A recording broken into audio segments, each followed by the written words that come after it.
के दौरे पर हैं, जहां वह बता दें कि 2 अहम कार्यक्रमों में शिरकत करेंगे। इस दौरान जिला प्रशासन और पुलिस प्रशासन पूरी तरह अलर्ट पर है। कार्यक्रम स्थलों और मार्गों पर सुरक्षा के कड़े इंतजाम किए गए हैं। और इसके साथ ही बता दें कि सीएम धामी सबसे पहले गुरुकुल कांगड़ी विश्वविद्यालय में युवा कार्यकर्ता सम्मेलन में भाग लेंगे। और इसके साथ ही जहां सीएम ने युवाओं को संबोधित भी किया और नए भारत के निर्माण में युवाओं की भूमिका पर जोर दिया। वहीं मंच से सीएम धामी ने युवा कार्यकर्ता सम्मेलन में क्या कुछ कहा है, आइए आपको सुनवाते हैं।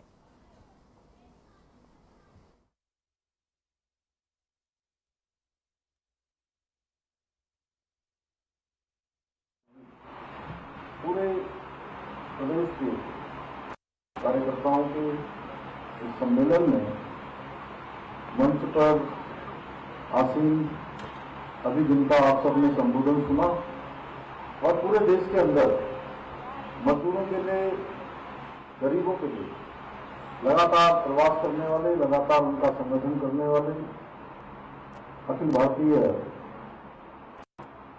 महामंत्री भारतीय मजदूर संघ आदरणीय रविंद्र हिंते जी और हम सब के बीच में लगातार समन्वय करने का काम, लगातार सबको प्रेरित करने का काम और संगठन को लगातार दिशा देने का काम, गति देने का काम जिनके माध्यम से होता है, जिनसे मेरा बहुत वर्षों पुराना संबंध है। जब मैं विद्यार्थी परिषद का कार्यकर्ता था, उसी विद्यार्थी परिषद के कार्यालय में 5 नंबर विद्यार्थी परिषद का और 6 नंबर भारतीय मजदूर संघ का एक ही बिल्डिंग में हमारा कार्यालय होता था। ऐसे क्षेत्रीय संगठन मंत्री जिनके पास उत्तर प्रदेश, दिल्ली, उत्तराखंड समेत पूरे इस मजदूर संघ को आगे बढ़ाने का काम है। ऐसे क्षेत्रीय संगठन मंत्री आदरणीय अनुपम जी, प्रदेश अध्यक्ष श्री उमेश जोशी जी और संचालन करने वाले लगातार अनेक मजदूरों की समस्याओं को लेकर सरकार में और शासन में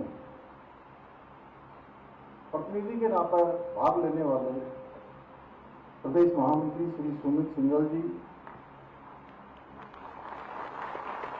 अजय खान जी, भारतीय जनता पार्टी के जिलाध्यक्ष श्री आशुतोष शर्मा जी, रानीपुर विधानसभा के लोकप्रिय विधायक भाई आदेश चौहान जी, महापौर नगर निगम श्रीमती किरण जैसल जी, मेरे साथ उत्तराखंड सरकार में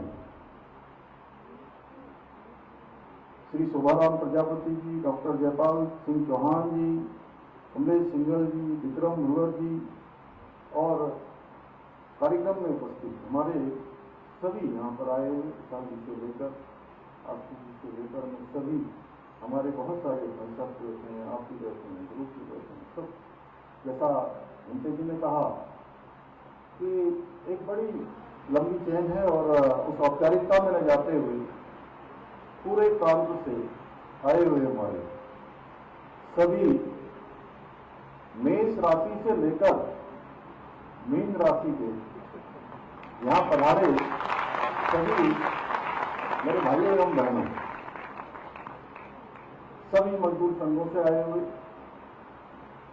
सभी पदाधिकारीगण, हमारे मीडिया के सभी मित्र, सभी अतिथिगण, मैं आप सभी का आज इस बहुत ही शानदार कार्यक्रम में और सच में मेरे पास अनुपम जी भाई साहब लगातार आते हैं और इनके साथ सारे पदाधिकारी भी आते हैं कई बार। तो मैं कहता था रोज आप कहते हो ये भी करना है, वो भी करना है और हम सब कर भी रहे हैं, आप कभी हमको बुलाते भी नहीं। तो आप सबने आज एक कार्यक्रम आयोजित किया और बड़ी संख्या में किया। सच में जैसा सुमित ने कहा कि जितने लोग इस सभागार में बैठे हैं, सच बताऊं उससे कम से कम 5 गुना लोग इस सभागार के बाहर हैं। जो बाहर है, अंदर है, कोने कोने से यहाँ पधारे हैं मैं सभी कार्यकर्ता बंधुओं का, आप सभी का, महानुभावों का मैं हृदय से उत्तराखंड राज्य के मुख्य सेवक के रूप में आप सबका स्वागत करता हूं, आप सबका अभिनंदन करता हूं। और साथ ही आज के इस अवसर पर हम सभी का, जिन्होंने एक लंबी यात्रा तय करके हमारे बीच में पहुंचे, जब मैंने उनसे पूछा कि आप कहां से आ रहे हैं, तो उन्होंने कहा मैं केरल था, केरल से पूना गया, पूना से दिल्ली आया और दिल्ली से यहाँ रेल के माध्यम से, ट्रेन से वो हमारे बीच में पहुंचे हैं। मैं बीएमएस के राष्ट्रीय महामंत्री श्री रविंद्र हिंगटे जी का भी मैं देवभूमि उत्तराखंड आगमन पर हृदय से स्वागत करता हूँ, अभिनंदन करता हूँ। और मेरे लिए ये बहुत हर्ष का विषय है। सच में आप सबसे बड़ी ऊर्जा प्राप्त हो रही है मुझे। मैं जब देख रहा हूं कि मजदूर संघ का हमारा क्या बड़ा स्वरूप, एक विस्तार रूप जब हमारे सामने हम देखते हैं तो सच में बड़ी ऊर्जा का अनुभव होता है। क्योंकि मैंने भी बहुत संगठन, जब बहुत कम संख्या में लोग थे, समय से मैं भी संगठन का एक सामान्य कार्यकर्ता, छोटे कार्यकर्ता के रूप में और प्रारंभिक रूप में जब मैंने देखा कि अनेक परेशानियों का सामना संगठन में लोगों को संगठन खड़ा करने में होती है, अनेक चुनौतियों का सामना करना पड़ता है। साथियों, भारतीय मजदूर संघ आगामी 23 जुलाई को अपनी स्थापना के 70 वर्ष पूर्ण करने जा रहा है। और अभी जो हिंदू की भाई साहब से कह रहा था मैं गलत नहीं हूँ, तो शायद मैंने कहा सबसे पहले विद्यार्थी परिषद बना, फिर जनसंघ बना और उसके बाद हमारा भारतीय मजदूर संघ बना। तो 23 जुलाई को अपनी स्थापना के 70 वर्ष पूरा कर रहा है और आप सबका एक कार्यक्रम भी आज इसी निमित्त हो रहा है। और सच में ये जो 7 दशक की यात्रा है, इसमें बहुत विस्तार से अनुपम जी ने भी बताया, रविंद्र हिंगटे जी भाई साहब ने भी बताया कि तपस्या, संघर्ष, श्रम और राष्ट्र निष्ठा की गौरव का था। यानी कि मजदूर हमारे कितनी भी परेशानियों में क्यों न हो, हमारे श्रमिक भाई कितनी परेशानी में क्यों न हो, उनके लिए वो नारा नहीं टिक बैठता कि चाहे जो मजबूरी हो, हमारी मांगें पूरी हो। आप तो हमेशा से राष्ट्र प्रथम, यानी कि मेरा देश पहले है, इस विचार को लेकर लगातार काम करते रहे। और जिसने भारत के मजदूर आंदोलन को स्वदेशी विचारधारा से जोड़ते हुए उसे एक सशक्त वैचारिक दिशा प्रदान की। भारतीय मजदूर संघ ने स्वयं को केवल श्रमिक हितों की रक्षा तक ही सीमित नहीं रखा, बल्कि राष्ट्र निर्माण का आधार स्तंभ भी श्रम शक्ति को बनाया। भारतीय मजदूर संघ ने श्रमिकों को सांस्कृतिक चेतना, नैतिक मूल्य और सामाजिक उत्तरदायित्व को जोड़ते हुए श्रम योगी से राष्ट्र योगी बनने का मार्ग प्रशस्त किया। 1955 में तत्वचिंतक राष्ट्रऋषि श्रद्धेय स्वर्गीय दत्तोपंत ठेंगड़ी जी ने भारतीय मजदूर संघ की स्थापना की। उस समय देश नव निर्माण की दिशा में अग्रसर हो रहा था, परंतु उस दौर के श्रमिक आंदोलन में विदेशी विचारधाराओं का प्रभाव रहता था और सारे आंदोलन उसी से प्रभावित हुआ करते थे। मजदूर संगठनों में वर्ग संघर्ष की भावना हावी थी और राष्ट्र की अखंडता और एकता के लिए उनका चिंतन शून्य दिखाई देता है। यहां तक कि भारत माता की जय, जो हम लोग जिसका हर एक कार्यक्रम में, अगर हम किसी कार्यक्रम की शुरुआत करते हैं तो भारत माता की जय बोलते हैं, वंदे मातरम बोलते हैं, जैसे मैंने भी बोला अभी यहां से, आप सब लोगों ने उसको दोहराया। उस समय वंदे मातरम और भारत माता का उद्घोष करने पर भी बड़ी विकट स्थिति पैदा हो जाया करती थी, मारपीट तक की स्थिति पैदा हो जाती थी। ऐसे समय में श्रद्धेय दत्तोपंत ठेंगड़ी जी ने राष्ट्र, उद्योग और श्रमिकों के सभी के हितों को ध्यान में रखते हुए श्रमिकों का राष्ट्रीयकरण, राष्ट्र का औद्योगिकरण और औद्योगिकरण का श्रमिकीकरण का विचार प्रस्तुत किया। उनके द्वारा रोका गया ये पौधा आज एक विशाल वृक्ष बनकर तैयार हो गया है और देश का सबसे बड़ा श्रमिक संगठन बन चुका है और राजनीति से ऊपर उठकर राजनीति को केंद्र में रखकर स्वदेशी दृष्टिकोण के लिए श्रमिक हितों के लिए निरंतर कार्य कर रहा है।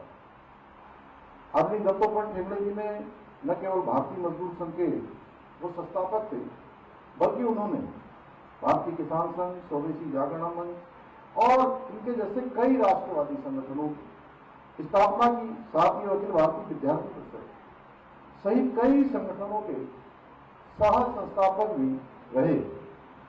उनका पूरा जीवन संगठन निर्माण, राष्ट्र चिंतन और वैचारिक क्रांति का जीवन उदाहरण रहा। उन्होंने समाज के प्रत्येक वर्ग को राष्ट्रीय पुनर्जागरण के यज्ञ से जोड़ने का काम किया। उनके विचारों से नेतृत्व क्षमता, तपस्वी व्यक्तित्व ने एक ऐसी वैचारिक क्रांति को जन्म दिया जिसने देश के श्रमिकों को, किसानों को, मजदूरों को, विद्यार्थियों को और बुद्धिजीवियों को राष्ट्र निर्माण के लिए संगठित किया। राष्ट्र निर्माण की दिशा में उन सभी को प्रेरित करने का काम किया, एक दिशा और उनको मार्ग दिखाने का काम किया। आज के इस अवसर पर मैं सच में उनका यहाँ चित्र लगा, हमने माल्यार्पण किया, पुष्पांजलि करी। मैं राष्ट्र ऋषि श्रद्धेय स्वस्ति दत्तोपंत ठेंगड़ी जी को कोटि कोटि नमन करता हूँ, जिनके कारण से आज ये संगठन इतना, जिनकी प्रेरणा से आज बद्ध व्यक्ति और दुनिया का इतना बड़ा संगठन मिल गया।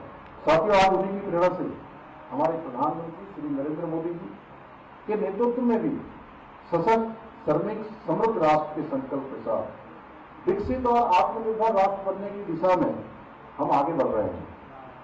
आज आजादी के बाद पहली बार आदरणीय प्रधानमंत्री श्री नरेंद्र मोदी जी के नेतृत्व में श्रमेव जयते के मंत्र को धरातल पर उतारते हुए श्रमिकों के कल्याण के लिए व्यापक स्तर पर अनेक काम किए जा रहे हैं।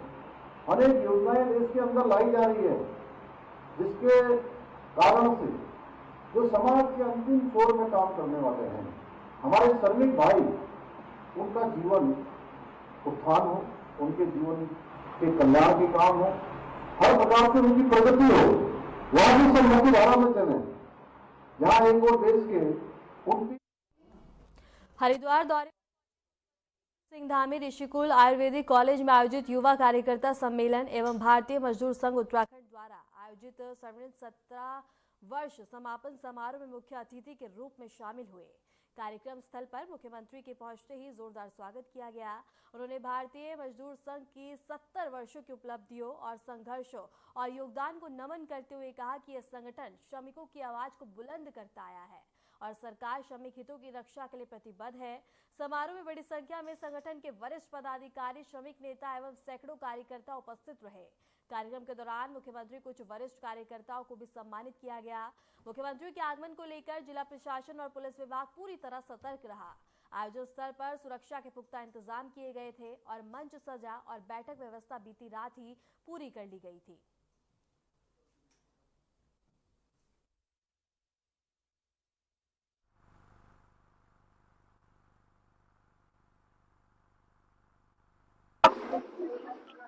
आज हरिद्वार में हमारे युवा श्रमिक और भारतीय मजदूर संघ का यहाँ पर सम्मेलन है और आज भारतीय मजदूर संघ मजदूरों के लिए और उसके साथ साथ उद्योगों के लिए, दोनों के विकास में एक अच्छा समन्वय बना रहे, उसके लिए काम कर रहा है।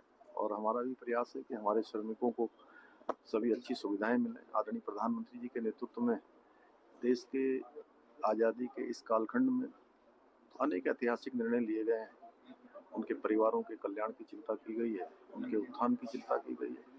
उत्तराखंड में भी हम उसी दिशा में काम कर रहे हैं, जिससे कि सब लोग मिलकर जो हमारा उत्तराखंड को एक समृद्ध और देश का श्रेष्ठ राज्य बनाने का संकल्प है, उसमें हमारे श्रमिक भाई भी अपना योगदान दें और भारतीय मजदूर संघ इस दिशा में निरंतर काम कर रहा है। उनको एक दिशा मिल रही है। दत्तोपंत ठेंगड़ी जी के नेतृत्व में, उनके मार्गदर्शन में जो कार्य प्रारंभ हुआ था 1955 से, अब अनवरत रूप से जारी है और राष्ट्रहित के अनेक प्रकल्पों को, अनेक कामों को आज हमारे इनके द्वारा बढ़ाया जा रहा है। कांवड़ मेला में सर इस बार उम्मीद है कि बहुत ज्यादा तो संख्या में भीड़ आएगी और उसकी व्यवस्थाओं को लेकर चार धाम यात्रा इस समय चल रही है और पूरा हमारा पर्यटकों का ये सीजन हो रहा है और इसमें बड़ी संख्या लगभग 33 लाख लोग चार धाम यात्रा में अभी तक दर्शन कर चुके हैं। इसी प्रकार जो हमारे अन्य भी डेस्टिनेशन हैं वहाँ भी बड़ी संख्या में लोग आ रहे हैं, चाहे कार्तिक स्वामी हो, जगन्नाथ जी का उत्तरकाशी का मंदिर हो, हरसिल मुखवा का क्षेत्र हो, हर एक क्षेत्र इस समय जो है हमारा भरा हुआ है। कांवड़ यात्रा हर वर्ष हम उसके लिए पहले से तैयारी करते हैं, उसके लिए जल्दी ही मैं अपने स्तर पर भी समीक्षा करूंगा प्रत्येक वर्ष की भांति, जिससे कि वो अच्छा हो। मानसून को लेकर हम पहले ही मॉक ड्रिल भी कर चुके हैं और अभी कुछ लगातार 2-3 बैठकें मैं अपने स्तर से कर चुका हूँ सभी जिलाधिकारियों के साथ। भारत सरकार की जो एजेंसियाँ NDRF है, हमारे राज्य की STRF है, अन्य आपदा प्रबंधन से समन्वय करने वाले हमारे जिलों की टीम है, सभी लोगों के साथ हमारी बातचीत हो गई है और प्रत्येक वर्ष हमको मानसून के समय में किसी न किसी प्रकार की आपदा का सामना करना पड़ता है। जैसे हमने पिछले सालों में हरिद्वार में यहाँ अत्यधिक बारिश और अत्यधिक जल भराव के कारण से बाढ़ की स्थिति का सामना करना पड़ा था हरिद्वार उधम सिंह नगर में और हमारे पर्वतीय क्षेत्रों में, चाहे वो ऋणी की आपदा हो, चाहे वो केदारनाथ घाटी में आई आपदा हो। पिछले वर्ष हमारा घनसाली क्षेत्र में बादल फटने की घटना हो। ऐसी अनेक घटनाएं हमारे सामने आती हैं, कहीं भूस्खलन होता है। तो हम आपदाओं को रोक तो नहीं सकते, लेकिन आपदाओं के प्रभाव को बहुत कम कर सकते हैं। उसके लिए देहरादून में हमने 28 नवंबर 2023 को विश्व आपदा सम्मेलन भी किया और एक आपदा का रेजुलेशन भी, देहरादून का एक रेजुलेशन भी उसमें पास किया। निश्चित रूप से वो आपदाओं में केवल हमारे राज्य में ही नहीं, हमारे राज्य के साथ साथ जो देश के अन्य राज्य हैं, दुनिया के देश हैं, दुनिया के लिए भी वो रेजुलेशन बहुत काम आने वाला है। उसमें इस प्रकार की किया गया था। अभी भी हम आपदा के क्षेत्र में काम कर रहे हैं।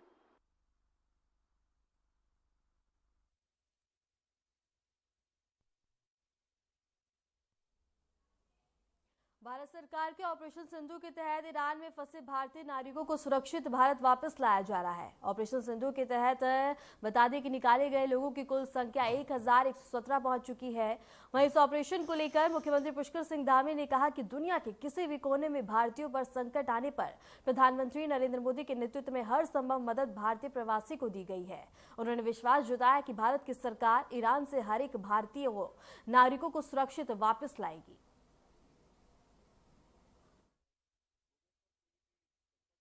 कोई भी चुनौती आई है दुनिया के अंदर, कहीं भी आप प्रवासी भारतीय रहते हैं, तो आदरणीय प्रधानमंत्री श्री नरेंद्र मोदी जी के नेतृत्व में उस समय की देशकाल परिस्थिति के अनुकूल जो भी काम उनके लिए उनकी सहायता कर सकता है, उनको उन देशों से सुरक्षित निकालना हो, इससे पहले भी चलाया गया और इस समय भी चलाया जा रहा है। तो सभी भारतवासी जो अप्रवासी हैं, वहाँ पर काम के लिए हैं, वहाँ पर अन्य प्रकार के प्रयोजनों से रह रहे हैं, उन सभी को सुरक्षित भारत की सरकार भारत में निकाल कर लाएगी।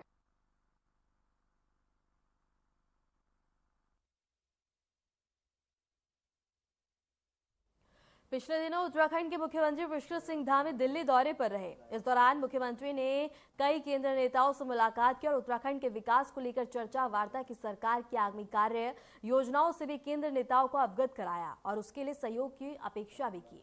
इस दौरे में एक मुख्य बता दें कि मांग यह भी रही कि मसूरी और रानीखेत के कैंट एरिया की प्रदेश से बाहर लाकर नगरपालिका क्षेत्र में सम्मिलित किया जाए। इसका उद्देश्य विकास योजना को गति देना है। बता दें कि इस मामले को लेकर प्रदेश महामंत्री आदित्य का बयान भी सामने आया है। उन्होंने क्या कुछ कहा है, आइए आपको सुनवाते हैं। यशस्वी मुख्यमंत्री आदरणीय पुष्कर सिंह धामी जी प्रदेश के विकास के लिए लगातार प्रयत्नशील हैं। 2 दिन पहले जो उनका दिल्ली में दौरा था, उसमें वो रक्षा मंत्री आदरणीय राजनाथ सिंह जी से मिले। उन्होंने हमारे 2 शहर मसूरी और रानीखेत के कैंट एरिया को नगरपालिका में मिलाने की मांग की। ये दोनों पर्यटन की दृष्टि से भी महत्वपूर्ण हैं और कैंट बोर्ड के अधीन होने के कारण उनमें विकास के कार्य करने में दिक्कत आती है, उनके नॉर्म्स हैं अलग कैंट बोर्ड के। तो ये अगर केंद्र सरकार के द्वारा स्वीकृत हो जाते हैं तो इससे दोनों जो हमारे पर्यटन के केंद्र हैं रानीखेत और नैनीताल, इनमें बहुत प्रगति होने की संभावना है इसी के साथ में वो आदरणीय गृह मंत्री जी से मिले, आदरणीय ऊर्जा मंत्री जी से मिले, ऐसे कई मंत्रियों से उन्होंने मुलाकात की है और जितने भी प्रस्ताव उन्होंने माननीय केंद्रीय मंत्रियों के सम्मुख रखे हैं वे सभी महत्वपूर्ण हैं। तो मुझे लगता है कि मुख्यमंत्री जी प्रयासरत हैं और केंद्र सरकार के द्वारा भी भरपूर सहयोग उत्तराखंड को दिया जा रहा है। तो आने वाले समय में उत्तराखंड निरंतर प्रगति करेगा, चाहे वो पर्यटन का क्षेत्र है, वो हाइड्रो पावर का क्षेत्र है, सोलर के क्षेत्र में काम करने की बात है, तो निश्चित रूप से उत्तराखंड प्रगति के पथ पर है।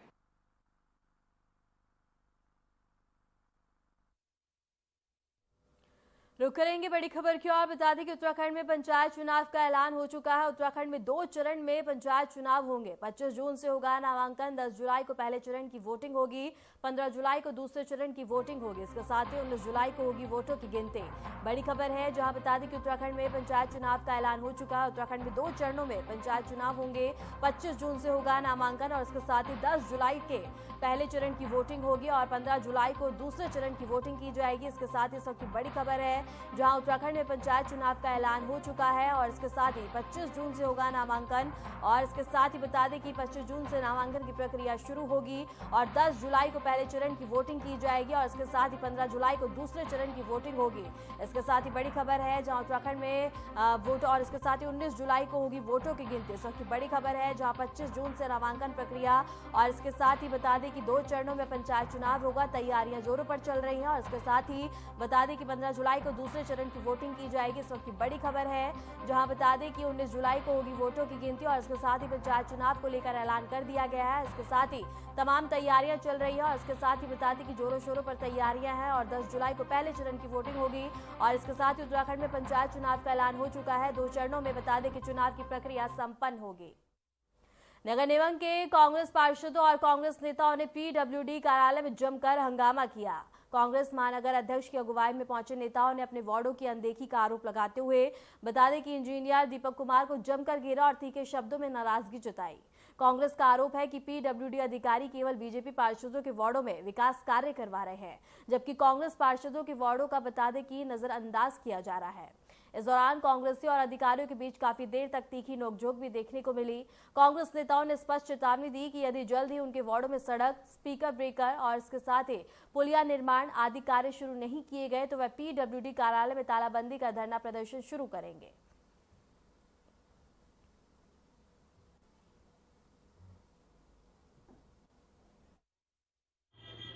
अपने यहाँ जनहित के मुद्दे लेकर प्रस्ताव लेके जाते हैं पीडब्ल्यूडी में, तो उनको दरकिनार करके और दूसरे जो भाजपा शासित वार्ड हैं उनमें काम कराने का काम पीडब्ल्यूडी के अधिकारियों द्वारा किया जाता है। लेकिन अगर ये पब्लिक वर्क डिपार्टमेंट है तो लोगों के काम करने पड़ेंगे, आम लोगों के काम करने पड़ेंगे।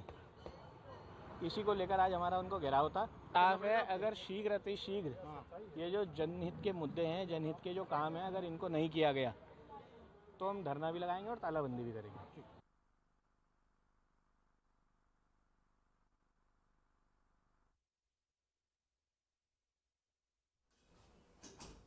मौसम प्रोग्राम के अनुसार प्री मानसूनी सीजन की भारी बारिश के चलते देर रात बता दें कि मुनकटिया के पास पहाड़ी से मलबा और पत्थर गिरने से कोतवाली सोनप्रयाग क्षेत्र में शटल सेवा का मार्ग बाधित हो गया। इस कारण वाहनों की आवाजाही पूरी तरह से ठप हो गई। वहीं श्रद्धालुओं की सुरक्षा को देखते हुए सोनप्रयाग और गौरीकुंड में यात्रियों का अस्थायी रूप से रोका गया है।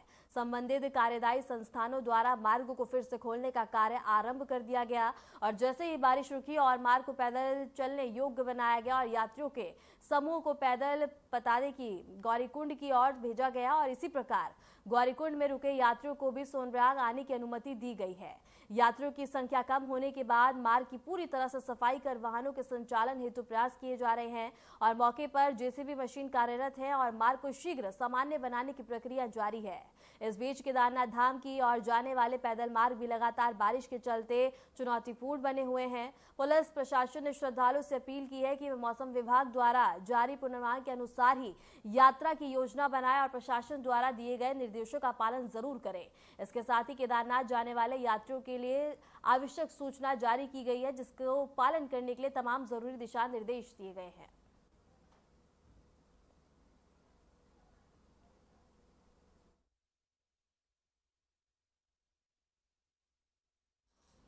रुक करेंगे अगली बड़ी खबर की ओर। देहरादून में दर्दनाक सड़क हादसा हो गया। सड़क हादसे में 4 लोगों की मौत हो गई, एक गंभीर रूप से घायल है। हरियाणा नंबर की कार में सवार 4 लोगों की मौत हो गई। यूपी उत्तराखंड बॉर्डर पर हुआ यह दर्दनाक सड़क हादसा।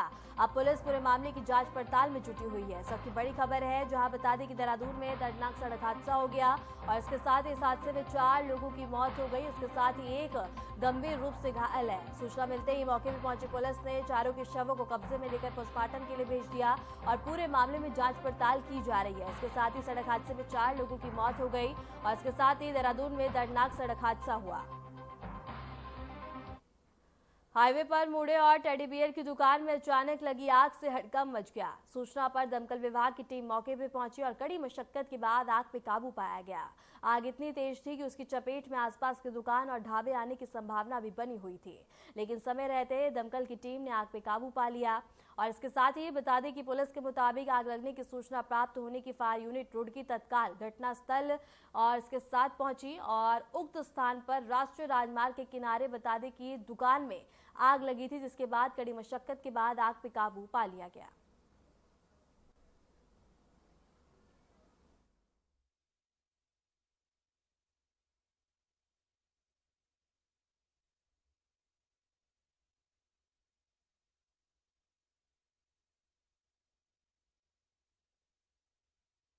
देहरादून में मौसम ने अचानक करवट ली है और तेज बारिश ने उमस भरी गर्मी से परेशान लोगों को बड़ी राहत दी है। सुबह से ही बादल छाए रहने के बाद दोपहर होते होते झमाझम बारिश शुरू हो गई, जिससे तापमान में गिरावट दर्ज की गई है। मौसम विभाग ने उत्तराखंड के अधिकांश जिलों में बारिश की संभावना जताई है।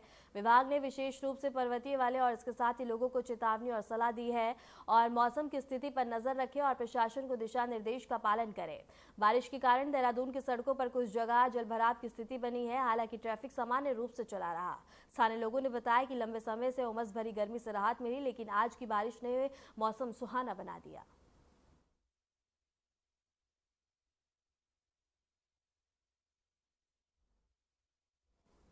फिलहाल के लिए खबरों में इतना ही और ऐसे देश दुनिया की तमाम खबरों को जानने के लिए बने रहें हमारे साथ।